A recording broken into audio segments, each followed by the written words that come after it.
La mission des Nations Unies pour la stabilisation en Haïti, MINUSTAH, créée en 2004, fut l'une des opérations de maintien de la paix les plus longues et controversées du XXIe siècle. Son déploiement s'explique par le chaos politique et social qui a suivi la chute du président Jean-Bertrand Aristide, contraint à l'exil en février 2004 après une rébellion armée, des pressions internationales et une aggravation des violences de rue.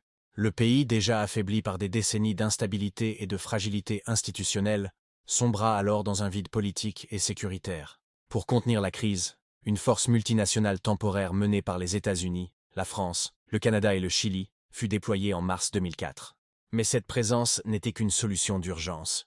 Le 30 avril de la même année, le Conseil de sécurité adopta la résolution 1542 établissant la MINUSTAH. Devenue opérationnelle en juin 2004, la mission fut dirigée par le Brésil et regroupa jusqu'à 9000 soldats, 4000 policiers et 1 millier de civils issus de plus de 30 pays.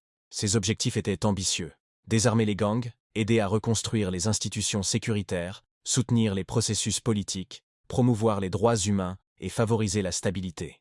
Dans les faits, la mission concentra ses efforts sur Port-au-Prince, notamment dans des quartiers comme Cité Soleil dominés par des groupes armés.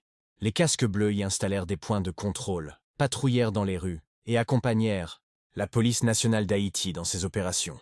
Leur présence permit de contenir temporairement la violence et d'assurer une base sécuritaire minimale au gouvernement de transition dirigé par Gérard Latortue.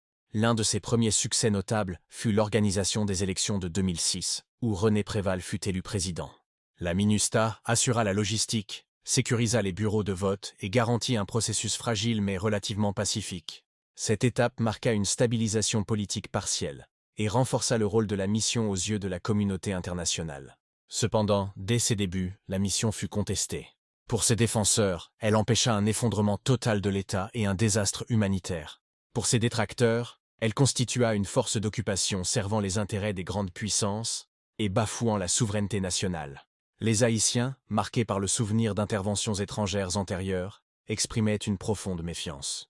Des manifestations dénonçaient l'ingérence internationale et l'absence de réponse aux causes structurelles de l'instabilité: pauvreté, exclusion sociale et institutionnalisation de la violence.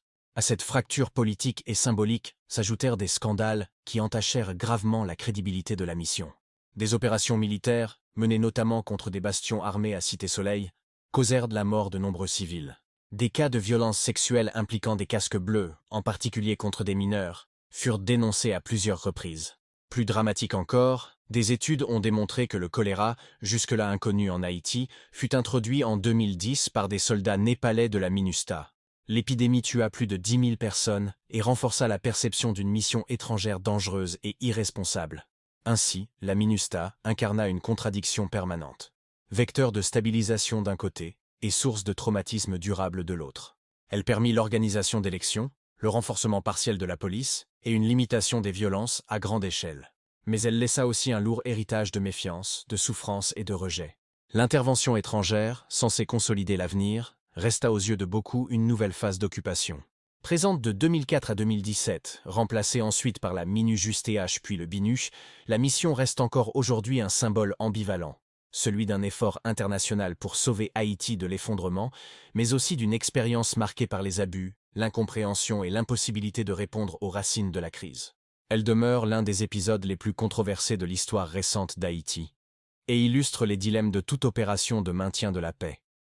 Entre assistance et ingérence, entre sécurité et violation, entre stabilisation et domination. S'il vous plaît, partagez cette vidéo puis abonnez pour en savoir plus sur Haïti. Merci.